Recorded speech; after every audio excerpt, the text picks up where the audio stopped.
In my last video, I was talking about how and when an insurer can access your medical records as part of an insurance application.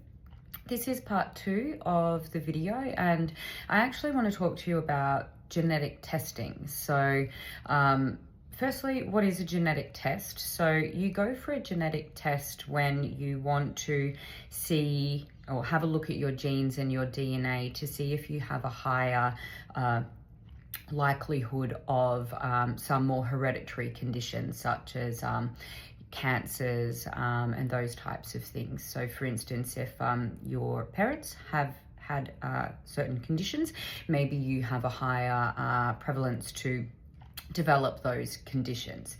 Now, this has mattered in the past for life insurance applications because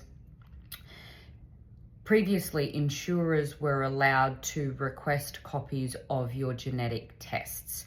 So basically, they could ask for a copy of your genetic test, and if you had a higher prevalence for a certain type of cancer or, a gene that indicated a higher likelihood of that certain condition, they could use that in their assessment to give you life insurance or life cover, TPD, income protection, and trauma.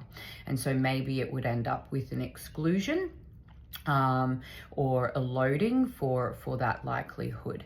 Now, what this was doing was it actually was causing people to not go and get genetic tests. I guess it was a little bit of a hindrance.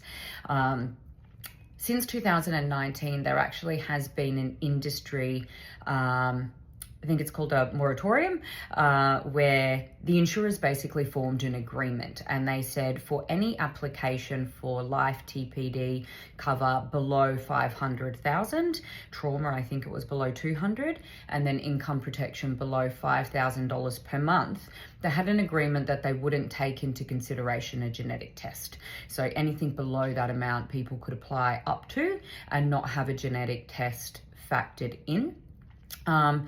So what's changed this year is this year from 8th of October 2026, there is actually new legislation here in Australia, and it is banning life insurers from using or requesting adverse genetic test results, basically, when making their decision to give you insurance cover.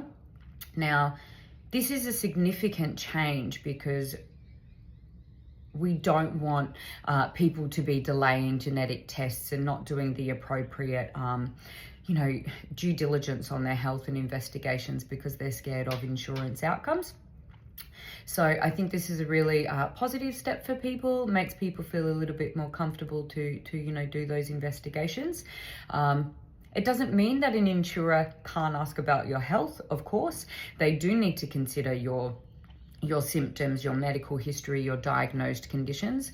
So if you do have, a higher prevalence, or you're showing symptoms or signs of a more hereditary condition, then of course that can be taken into consideration. But the insurer cannot alone take into consideration an adverse genetic test if you are not showing signs or symptoms of that illness from the 8th of October 2026.